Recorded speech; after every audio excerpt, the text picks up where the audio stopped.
Hello and welcome to क्लैटियंस। और आज का हमारा टॉपिक है राज्यसभा। और आज के सेशन में हम लोग बात करेंगे राज्यसभा के मेंबर्स के क्वालिफिकेशन, डिस्क्वालिफिकेशन, राज्यसभा का फॉर्मेशन, उसके बैकग्राउंड के बारे में। तो चलिए शुरू करते हैं आज का ये सेशन।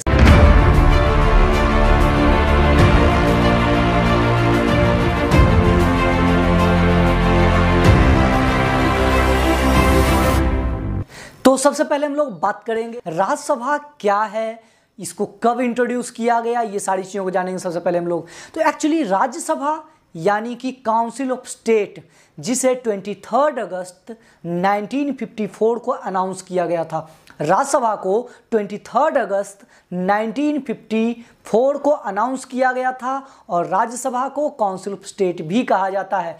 एक्चुअली जब कॉन्स्टिट्यूशन बन रहा था तो उसी टाइम कॉन्स्टिट्यूएंट असेंबली में एग्जीक्यूटिव डिबेट के बाद ये फैसला लिया गया कि हमारे लेजिस्लेचर में एक सेकंड चैम्बर भी होना चाहिए, यानी कि जो इंडिया का जो लेजिस्लेचर होगा वो बाई कैमरल लेजिस्लेचर होना चाहिए। और इसी सेकंड चैम्बर को राज्यसभा कहा गया, यानी कि काउंसिल ऑफ स्टेट कहा गया। So you also know that about parliament.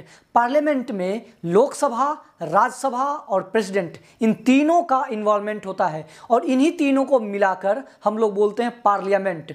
Parliament in तीनों के बिना नहीं बन सकता है, जिसमें राज्यसभा का रोल भी बहुत ही ज़्यादा इम्पोर्टेंट है। और इसके बारे में कहा गया है कि राज्यसभा के मेंबर्स ही लोकसभा, यानी कि लोकसभा को हम लोग हाउस ऑफ द पीपल भी बोलते हैं, तो हाउस ऑफ द पीपल या लोकसभा के जो मेंबर होते हैं वही राज्यसभा के मेंबर को इलेक्ट करते हैं। तो राज्यसभा के प्रोसीडिंग के बारे में अगर मैं आपको बताऊं तो राज्यसभा के प्रोसीडिंग को कंडक्ट करने की जो जिम्मेदारी होती है, रिस्पॉन्सिबिलिटी होती है, वो प्रिजाइडिंग ऑफिसर के ऊपर होता है। और राज्यसभा के ex officio chairman vice president खुद होते हैं। Vice president of India Rajya Sabha के एक्स ऑफिसियो चेयरमैन होते हैं।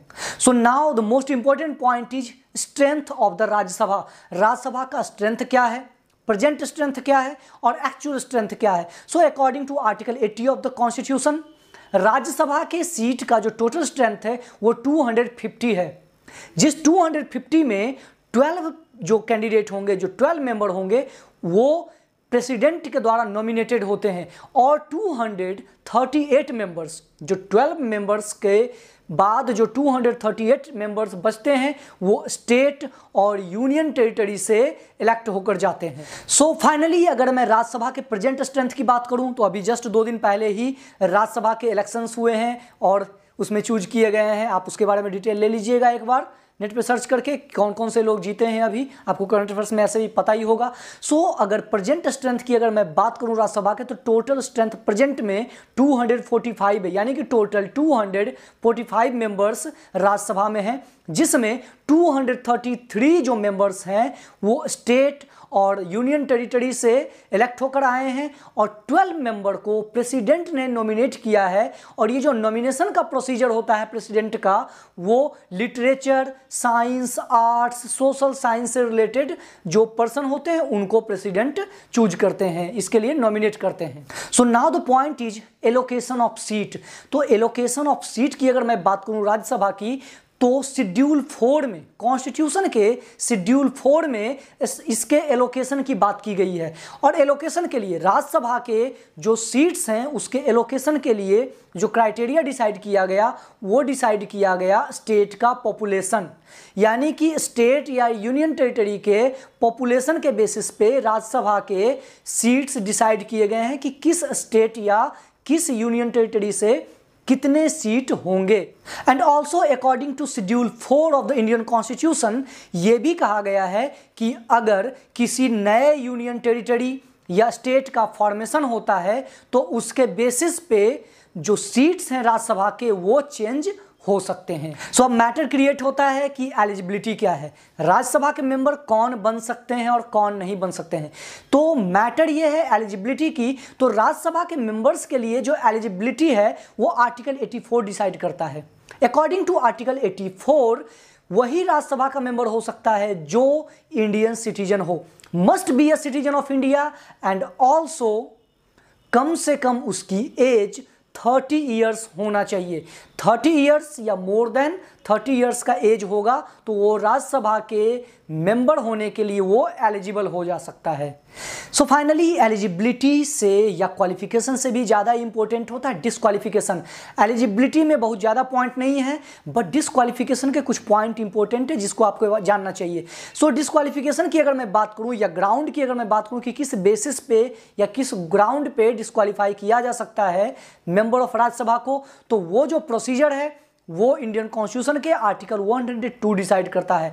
अकॉर्डिंग टू आर्टिकल 102 वैसे मेंबर को डिस्क्वालीफाई किया जा सकता है जो किसी ऑफिस ऑफ प्रॉफिट को होल्ड कर रखा हो। ऑफिस ऑफ प्रॉफिट मतलब किसी गवर्नमेंट पोजीशन, यानी कि जो गवर्नमेंट से बेनिफिट ले रहा हो, या इसके अलावा अगर किसी कंपिटेंट कोर्ट ने अगर उसे अनसाउंडेड माइंड डिक्लेयर कर दिया हो, अनसाउंडेड माइंड डिक्लेयर कर दिया हो, तो उस बेसिस पे भी उसे डिस्क्वालीफाई किया जा सकता है अकॉर्डिंग टू आर्टिकल 102। इसके अलावा अगर वो अनडिस्चार्ज इंसॉल्वेंट में अगर वो इन्वॉल्व पाया जाता है तो उसके बेसिस पे भी उसको डिस्क्वालीफाई किया जा सकता है।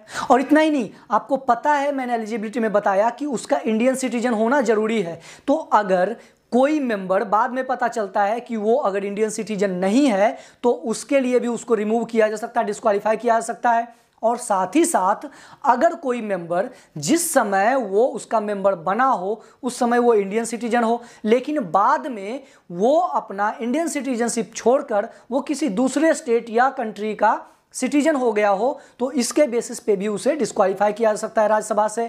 और इतना ही नहीं, इसके साथ ही साथ अगर पार्लियामेंट के द्वारा बनाए गए किसी लॉ के द्वारा अगर उसको डिस्क्वालीफाई किया जाता है तो वो भी एक ग्राउंड बनता है डिस्क्वालिफिकेशन का अकॉर्डिंग टू आर्टिकल 102।